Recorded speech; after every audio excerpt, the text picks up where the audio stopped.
When life looks okay but feels off, this is where we talk about it all. Hi, friends, and welcome to This Shit Can't Be It, where we have real, unfiltered conversations about rising through all the hard things and reclaiming your personal power. So, whether you're here to be seen, to be heard, get inspired, find the tools for your own healing, growth, your own evolution, you're in the right place. I'm your host, Anne, and today I'm diving into burnout to boundaries and reclaiming your self worth and saving your sanity. My guest today is Sheryl, and after years of believing her worth was tied to what she did for others, burnout in 2021 brought her to the breaking point, and that experience inspired her book, You Had Me at No. And mission to help others now to see the boundaries are not selfish. They are essential to sanity, healing, and self-worth.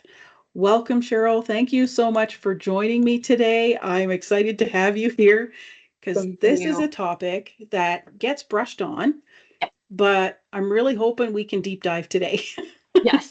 So let's talk about what life was like before the burnout, before you realized you were on this journey. Yeah. So in one word, exhausting. I will say, I was, working full time, running my own business, taking care of aging parents. I never met a board I didn't volunteer to be on. I never had a friend that I didn't offer to help move and do all the things. And it was just exhausting. I had this feeling that it was like I was just living for everybody else, and I was just here for them, and it didn't really matter what I wanted or needed. Um, and I got depressed, but I also got resentful. And the depression was nothing new. I dealt with that in my late 20s, but the resentment was new. I had these people that I cared about, my parents, who were phenomenal and loving and wonderful. And I resented every request or demand on my time. This animal rescue, I spent 12 years in animal rescue and I loved it. I mean, I got to save furry creatures. Like, what better joy is there in this world? And I started resenting it. So it was frustrating. It was exhausting, it was frustrating. And I'll say, towards the my breaking point, there were two things that was really sad. One was I started drinking really more than I ever had before. I always told myself that I couldn't drink out of stress. Like, I could drink to celebrate and do things, fun things, but I couldn't drink out of stress because I'm a stressed person. And I started that. And two, and this is just, it just sounds so like depressing when I say it now, but I was out with some friends from the rescue, and I did a toast to all the animals we couldn't save. Oh, wow. That was rough. That's still rough to hear myself say. Yeah. Yeah. Yeah. Wow, that's crazy. So, what was the next step? What was the path that started to shift and change everything for you? Um, Full breakdown. I was driving down the road one day and it was dusk. I saw headlights starting to come on, and I had a split second thought that I could just cross the divider and it would Wow. be over. Um, and that was a lot. Like I said, I went through a depression in my late 20s, and I'd never had those thoughts. They just had never even crossed my mind. So the fact that I was there, that I was at that point, scared the crap out of me. It really did. I pulled over to the side of the road and, just kind of like sat there, like clutching the steering wheel. It scared me because I didn't want to hurt anybody else, for sure. And I didn't want to leave my parents or my dogs without someone to take care of them. So it was kind of this like vow to myself in the moment that something major had to change, like something had to give in my life. And I actually stepped away from rescue for a month for my mental health, and I ended up not going back. But the sad, whatever you want to call it, is it actually took another 6 months of clearing off my plate and saying like, okay, I'm not going to do this, and I'm not going to do this, and it's just too much. I have to focus and focus on my mental health. And after 6 months, I looked and like my plate was full again. And I had no idea what was happening. And now I kind of liken it to if you've ever cleaned out your closet, but you haven't set up a system for the closet.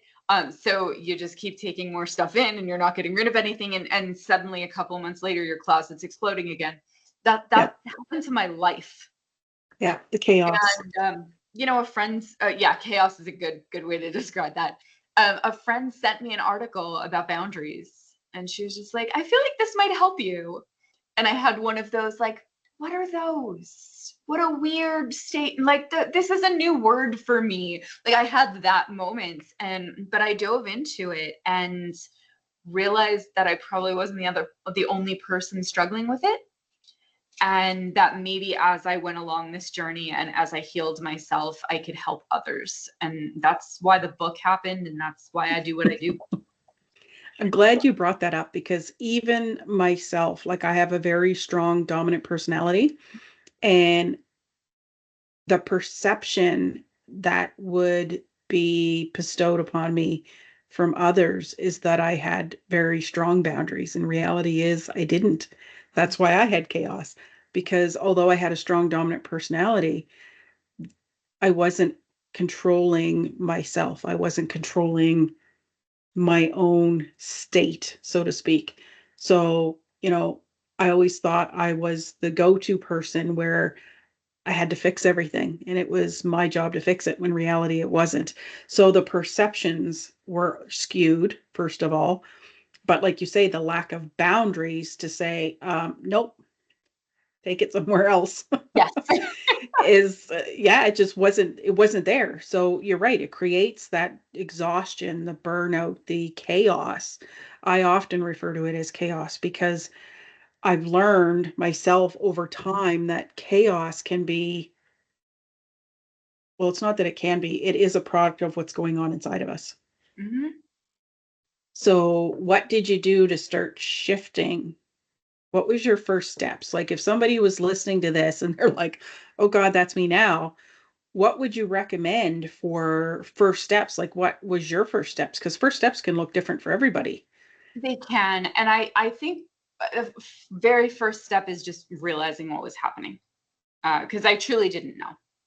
When I went through the depression, I knew what was happening. I knew what started it. I knew why I was experiencing it. It didn't make me feel much better in the moment, but at least I understood it. I had a grasp of what was going on.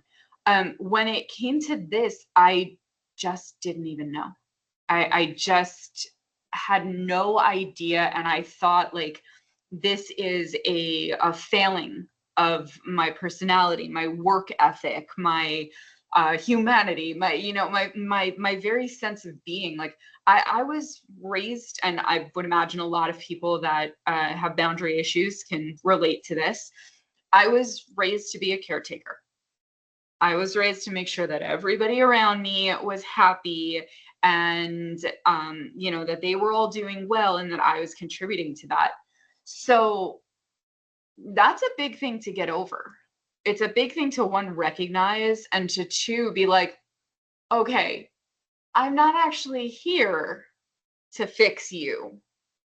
Nor do I have the ability to, but that's a whole other conversation. But like that's not my purpose in this world to be your savior. And that's a lot to take in. That's a lot to realize. So I would say if you're just there and you've had that realization, like, I mean, start patting yourself on the back, like Snoopy dance, whatever you do to celebrate. Because that right there is just a huge hurdle to get over.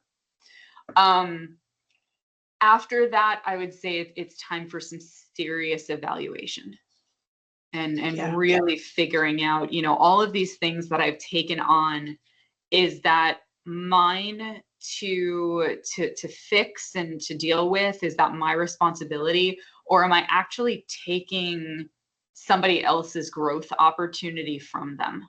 Mm, and that's a good point because while we're doing the fixing and the catering to and the attending to, you're right, we're hindering other people.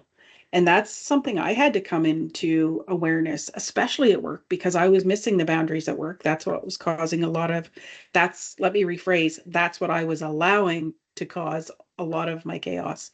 Right. And that was key for me, was being able to understand that others can't learn and grow if I keep fixing.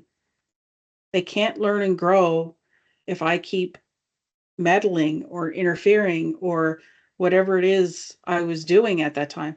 And you're right. I say this all the time. Awareness is key.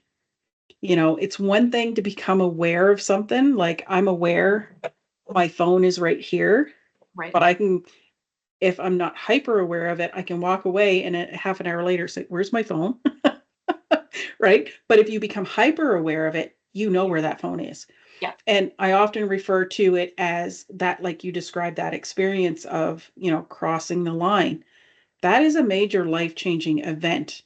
And how much of that event do you remember when it comes to sights, smells, feel, everything? Like you don't forget it. Yeah. And, you know, that's what I always preach on now, is become hyper aware, because nothing will change until you do. And you have to become aware before you can change anything, because otherwise you don't know what needs to change. Yeah.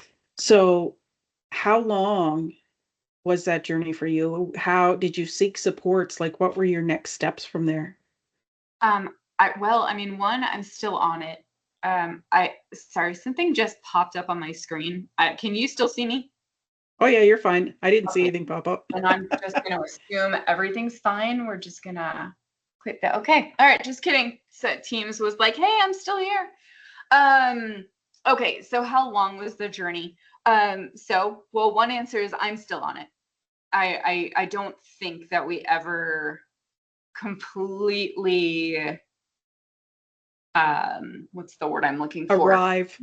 Yeah, arrive or like master boundaries. I'm still on the journey, and whenever I have a boundary backslide, as I like to call them, I write a blog about it. I'm like, hey guys, I screwed up. Because it is such a learning experience for me, but for everyone. So one, I'm still on that journey, but two, it took a couple of months, and I learned through writing and researching. So writing the book was really the perfect kind of healing journey for me. And it was like, okay, let me read what other people have done and what the actual, psychology says about this. Let me play around with it a little bit in my life. And then let me come up with my own method, or I was just going to say frameology, but that is not framework. Methodology, framework. English is good. So it was like, let me come up with my own, and then let's go out and test that and see how that works. So it was a couple of months before I really felt good. And I joke around with people. One of the books that I read, it cautioned in the first chapter. It was like, hey, by the way, don't go running up to the people in your life and go like, I'm setting boundaries now. Like, don't do that. It's not going to end well. And I was like, I have great parents. I have great people in my life. I'm totally going to do that. Don't do that. Yeah, that was really like good advice, and I didn't listen to it. So please listen to me. Um, it took a while. I went up to my dad and my stepmom in the very beginning, and I was like, yeah, I almost took my own life. I'm gonna start doing boundaries now. Like that was my warning. And my stepmom, again, who very loving, very wonderful, but she was very sick at the time. Her immediate response was, well, who's gonna take care of us?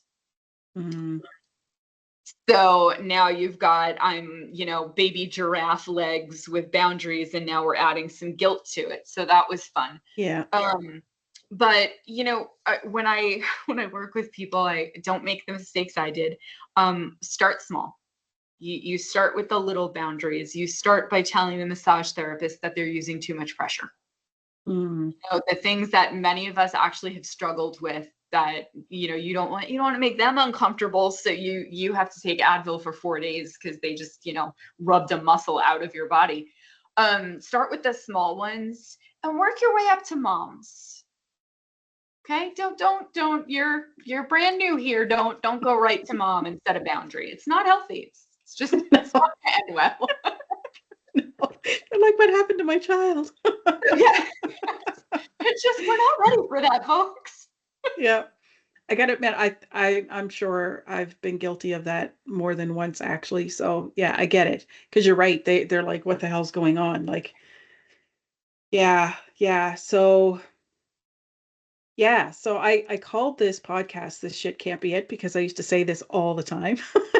I love that so much. And so at what point did you say this shit can't be it? Like there's got to be a better way. Let's seek that better way. Like did you seek outside help? Did you go to therapy? Did you hire coaches, mentors? Like what was your process look like? I've been in and out of therapy my entire life. My parents got divorced when I was 4, so I'm very familiar with therapy. And I do remember walking into a therapist's office when it was before I actually broke, but I knew, I was like, oh, something's not right. And I went in, and her very first question to me was, Sheryl, what do you need? And I went like full deer in headlights because Yeah. nobody had ever asked me that question. And I think that was kind of the first indication that it was like, oh, my needs matter. Like I'm actually allowed to have needs, and I'm actually allowed to try and get those needs met, and I'm not just busy running around and taking care of everybody else. So I would say that was probably the first inkling. But what sent me fully into the world of boundaries was so I'm part of the National Speakers Association here in Las Vegas, and a friend of mine was president at the time, and she came up to me and said, Sheryl, I want you to be the incoming president, so you'll take over after me. And it was one of those like angel and devil on your shoulder moments. Mm. And I'm going, I don't know. Like I literally just picked myself up off the floor. At that point I had already met him, but I started dating my husband, and we were already engaged. We moved quickly, don't judge. So I was planning a wedding, and then parents are older and sicker and needing more of me. And my business is just getting off the ground because I had just, quit the rescue. So it was like, this is a terrible plan. And then the other side was like, well, you have gotten where you've gotten because of service, because of networking. Like there's all these reasons that this is a really good move. And I waited about 3 weeks before I gave her an answer. And I talked with mentors, I talked with my husband, and I just kept kind of going through this, like, should I? I don't know. And finally she came to me, she's like, Charlotte, I need an answer. And I was like, okay, I'll do it.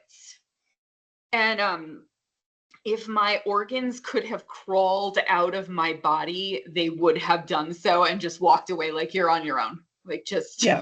you've That's a good discussed it. indicator. But I had that like, what did I just do feeling, and the emails started, and the 1 hour a week of work that I was quoted became 4 hours of meetings, never mind the work I had to do. So I rethought that. And I didn't realize that I could step out of something that I had agreed to. But a mentor for the chapter said, you'd be better off walking away now Mm-hmm. than going through the next year of training, taking up the spot, and backing down at the last minute, or backing away at the last minute, or even Right. worse, just doing a shitty job. Mm-hmm. So I was like, okay, all right. And I communicate it properly? No, I did not. Did I do anything right in this situation other than walking away from it? No, I didn't. But Yeah. ultimately it worked out. Yeah, everything's a learning journey. And you brought up something, and I'm glad you said it because it really triggered, and I wanted to bring it up myself, is the yes and no test before you actually give it to someone else. You know, I have people that do like it's more spiritual, but they'll do like what they call a muscle test. Yeah, I don't do yeah, this, but what you just said, the yes no test, I will sit in the answer of yes and what I think it might look like, and I'll sit in the answer of no and pay attention to my physical body yes. because that is a natural reactive instinctive resource that I had shut down for 30 plus years during my adult life. Yep. It was very strong as a child, but I tapped it out after my mom passed away. So, coming back to that and tapping into your gut instinct, your intuition, and even just sitting quietly and meditating. I know a lot of people don't like that word, but meditation isn't all about sitting with your legs crossed and your hands. It's about just being quiet and asking yourself and just letting stuff flow, clearing the mind and just letting stuff flow in and out based on the question you asked. And the answers will come. And it's okay. I'm glad you took 3 weeks before you even answered because that's another thing I would not do during my adult life is I would give instant answers and constantly reflect back and say, what did I do? And like you say, barrel through it, like Yep. barreling through. Like I refer to myself as a bull moose because that's what I would do. I would just plummet through its Mm-hmm. life, period, and just bulldoze over everybody and not realize the chaos that I left behind me. Yeah. So yeah, I when I realized that was happening, I was talk about guilt and shame put on yourself. It was insane the amount of holy crap, who have I been? Mm-hmm. So yeah, the awareness is key. Yes, giving yourself space to answer Yeah. 100%. And so you mentioned that you consulted with a mentor. What did that look like? Like working with somebody, because working with coaches and mentors are very different than like you say, medical therapy. Yeah. Yeah, I think a lot of times when it comes to mentors and coaches and therapy as well a little bit, but I think it's a lot of them helping you get to the decision you already know. And we don't like to admit, and just like you said about, shutting off that visceral knowledge, um we don't like to admit that we actually do know the answer. We just maybe don't like it, or we're afraid that somebody else isn't going to like it. So we hem and we haw and we go back and forth, oh, well, no, maybe I should. But if we do tap into ourselves, if we do go to someone, and again, I didn't have this term at the time, but I call them boundary buddies. And those are the people that you go to and you're like, hey, I have to make this decision. And in many more words than this, they go, okay, cool. What is that decision that you've already made? And let me help you get there. So I think it was a lot of that, of just cool. Okay. So, I mean, you already know the right answer. Like, I'm just here to ask the questions. Like, I don't know if you've ever like played with Chat GPT and Yep. said like, "Oh, ask me some questions. Like, get me to Talk this." yourself through it. Yeah. Seriously. And that's what they do, and much better than a robot. Sorry, AI. But that was what he was able to do for me, was say like, okay, you already know that this is a terrible plan. Now let me tell you that it's actually okay. And I'll be honest, this is not something I'm proud of. He is the one that told my friend. He got on a call with the two of us, and she said, a couple months later, like, oh, as soon as he was joining us on the call, I knew you were going to tell me, and you were going to say no, and you just didn't have the guts to do it. And I was like, whatever, beginning of my journey. Um, but yeah, he actually helped me have that conversation and actually share that news and that decision. So it was priceless. Yeah, and you know what? I'm glad you brought that up because it's okay to ask for help, which is another myth and disbelief that I myself struggled with, and I still struggle with to this day. Like I got to recognize, okay, I need to ask for help. But yes, navigating. But I like what you said about asking your boundary buddies because that brought up a very valid point. And I even posted about this a few days ago. Don't make your boundary buddies people that are in the same situation you're in or worse. Make sure they're at a different level of um I want to be careful how I word this because I don't want to make it sound like we're above each other, but No, somebody that's qualified and has Mhm. been through and knows how to navigate without judgment, how to help you navigate that boundary, so to speak. And I guess that's the thing. It's not a matter of people being above or below anybody, but someone that knows how to navigate open perception without judgment that can guide you through your own answer, not give you their answer, which they think is right. Oh, I love that. I love that. Yeah, I would add to that, like, that one of the things that I realized when I was writing the book, I was like, hey, you know what? It's obvious that when you have more there's more at risk in a relationship. Like, it's obvious that it's going to be more difficult to set a boundary with your mom or your spouse than with the massage therapist. Like, that makes perfect sense. I was like, but what about the people that are on that same rung? What about the family members that there's like just as much at risk as with others, but some people it's harder and some people it's easier? Yeah. And like, through that, and like through some self-discovery and thinking about like the periods in my life when I had been able to, I was like, oh, it's a lot easier to set boundaries with people that set boundaries because they know how to take no as an answer. Yeah. um and that, I think, to your point, when we surround ourselves with those people, and when we have that boundary buddy, that maybe they're even in the same, kind of the same boat, but they're good at setting boundaries, they're going to be better at guiding us through, and Yeah. like helping us understand that it's actually okay, world's not going to end, Yeah. probably. And the challenge to going to our friends and our family for advice is they all think they know us better than we do. And therefore, they're giving us advice based on judgments and perceptions and preconceived notions and all of the other things that come with the mountain of family and friends.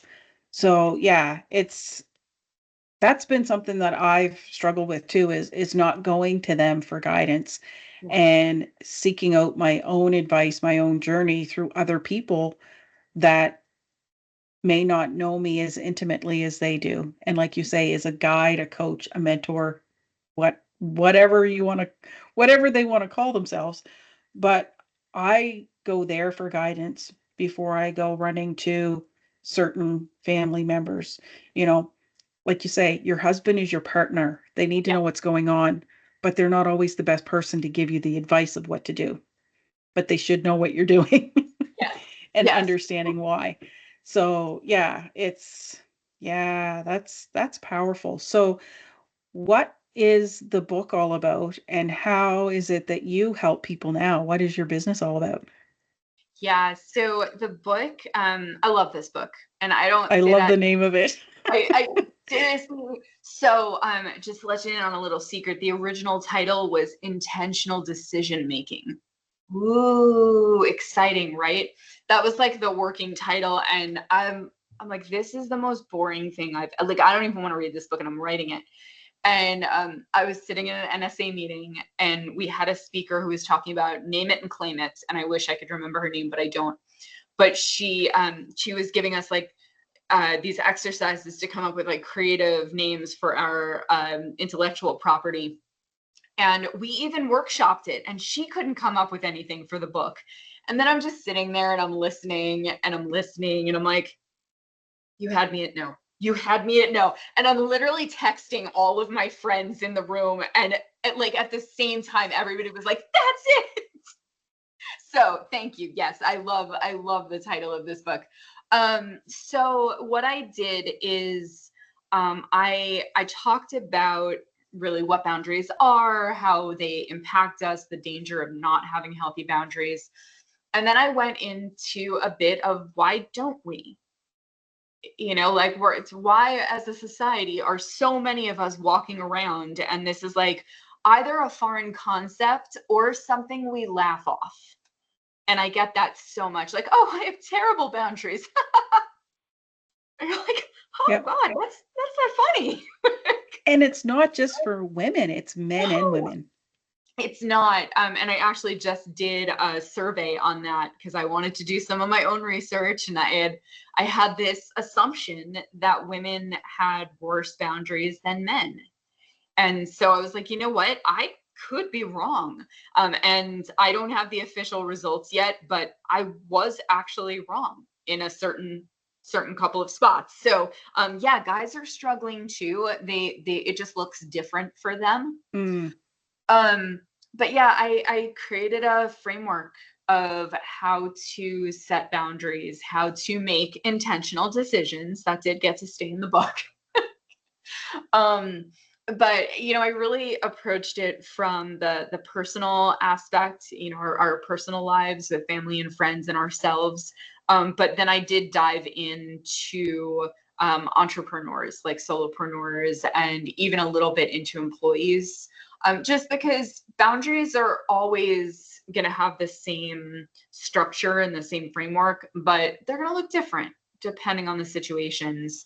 And the communication is going to be different, when you're talking to a friend versus your boss. right. So, I think I like to believe that I it's a very comprehensive how-to manual. Um, a lot of speakers look at books as this is just a business card that's going to get me the next speaking engagement.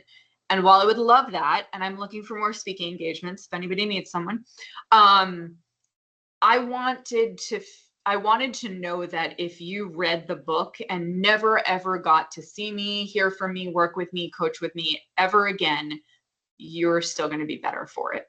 And we Yeah. can't say that about a lot of books that are out there. So that was main goal number 2. Main goal number 1 was that I didn't hurt anybody. And this was actually this was a big deal for me because my background is in forensic psychology, or I should say forensic psychology, not clinical psychology. Mm, And I didn't want to give anybody bad advice. So when I finished writing the first draft, I sent it to 3 friends that are therapists, and one of them gave me the quote on the back of the book, and all 3 of them recommend it for their clients. nice. So that was just my like, I don't want to hurt anybody. Like, please Yeah, make sure I'm not giving shitty advice. that's Uh, awesome. That's a yeah, good point. I love it. So yeah, so now I'm working on the next book, which is going to be about how boundaries impact workplace culture. Mm, Where many people are in very unhealthy situations at their jobs yes. because of that, hustle culture and that like you never say no. Exactly.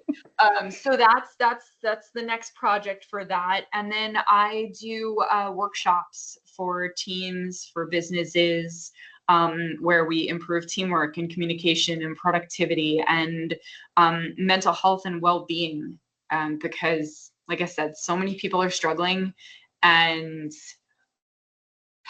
it is the leader's responsibility to set boundaries and act, behave as an example for the team. But it's also their responsibility to see what's going on and to recognize those signs of trouble. Um, Yeah, I love so that. yeah, so working with leaders, working with individuals, and yeah, I absolutely love it. My boundaried workplace is the program that I do all of this under. Yeah, that's awesome because that's one thing that I noticed the last place that I worked was missing from top down. Like not just up here, but even the workers. Like there was so many lacking boundaries from how we could speak to each other and right straight from expectations, and like it was everywhere. So work became so busy for me at one point. It was during COVID, and I was working in the pipeline division, so it was really busy because sites got shut down because of, so everything fell behind. So it became insane for about 2 years, maybe even three, and we were getting busy, but they thought it was just a blip, so we weren't getting any help. But meanwhile, we're screaming we need help, and nobody's listening. So the doctor, by the time it got to the higher ups, the doctor had, I had a doctor's appointment, but she came to see us, and she even said to me, she's like, "Anne, you don't look good." I said, "Well, after Thursday, I may not be here." Like I was done, right? Um, but like we had this belief system that we don't want to let our customers down. Right. And as much as that is a good work ethic, it's bad in the sense they're not my customers. They belong to the company. They're my people. I work with them, but they ultimately belong to the company. Mhm. And I went and seen the doctor, and the doctor said to me, this was a very interesting conversation because I my jaw kind of dropped a little bit. And he's like, "Your stress is through the roof. I want you to take 2 weeks." And I was like, "Well, I can't right now because such and such." He said, "You're taking 2 weeks. Either you take it right now or Yeah. you take it as soon as that person's goes and comes back. But you're taking it within the next month. You're taking 2 weeks." And I was like, "Yeah, okay." And of course, I didn't know how because we're so busy, but I was like, Right. I'll do it." Yeah. And he said, "Now let me ask you a question." He said, "What are you going to do if they don't get you help?" I said, "If they don't get me help, I'm fucking out of there." And he was like, "Okay, good." And I was like, "What do you mean good?" He said, "You have no idea how many people I have to send to therapy to even get to that point of recognition." I was Yep. like, "Yeah, no, like I know this is impacting my health. I know it's not good. And no company is worth me getting so stressed that I have a heart attack or I end up off with other sicknesses or illnesses." So I was at that awareness level, but I was not aware. I wasn't hyper aware Yeah. to make massive changes. But what had happened is I was going to take my 2 weeks after my coworker because it was just the two of us at the time. We were fighting for a third. They were adding to the warehouse, thank God.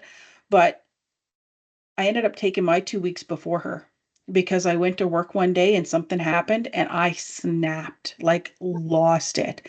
And that was my wake up call. And I was like, "No, I'm taking my 2 weeks before you go." And she said, "Well, what's going to happen is you're coming back and I'm going. I won't be able to transition." I said, "Not our problem."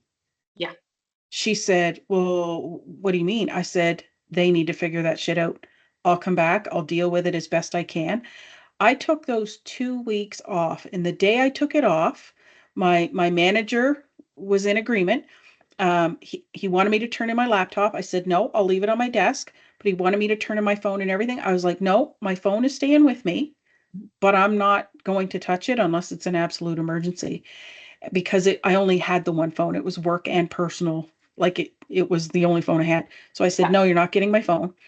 But everything else that I had on my phone, whether it be work or personal related, got disconnected. They didn't do it because some of the apps that I had Right. were my own, and everything shut down and disconnected. And I thought, you know what? This is a sign. The universe spoke.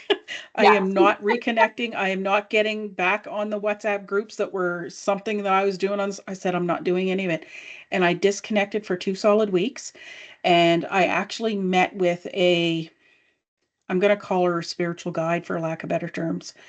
And that's the first time she told me that I need to focus on what I can control. And because I couldn't grasp what I could control, because I thought I had to control everything that was in my field. And she told me the only thing I can control is what I think, how I feel, and then how I act. And it took me months, if not a solid year, if not more, to wrap my head around what that really, really, really meant. So because I was in such high stress environment, and I always worked in stress environments, but this was the highest stress I've ever experienced. But whenever I get to that point, and I really I'm hyper aware of it now, Yeah. but when I get super stressed, I get highly reactive, and it's not a good reaction. Yep. It's an explosion reaction. Mhm, So mhm. that's the explosive personality, the bull moose. That's when it comes out. So I recognized that because that's what had happened. Something happened at work, and I reacted in a way Lose it. that should have gotten me fired, Yeah. but they couldn't afford to fire me. Yeah. Well, that's the situation we were in. Like Mhm. it, nobody, no management, no worker should ever be in that situation.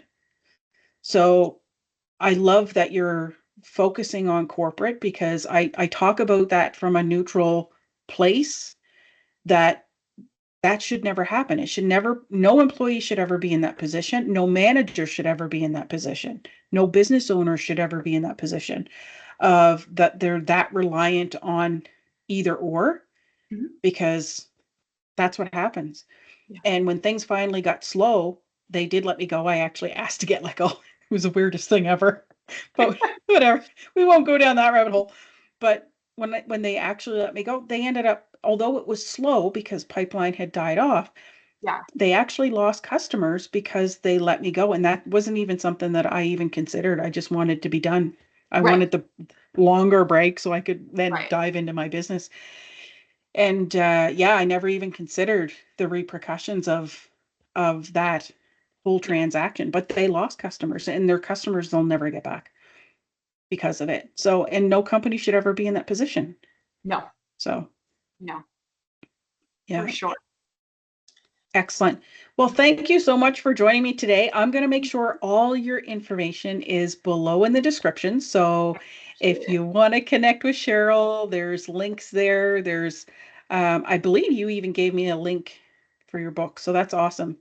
And yeah, I'll make sure all of that stuff's available. So whether they're connecting on YouTube or Spotify, it'll be there. They can pull it and connect with you if they want to work with you. So thank you so much for being here today. And like I say, everybody, check out the comments, get connected either with Sheryl or myself. We're here for you to support you the best way we know how. And remember, breathe deep. Breath work is like my life force. Take care, everyone.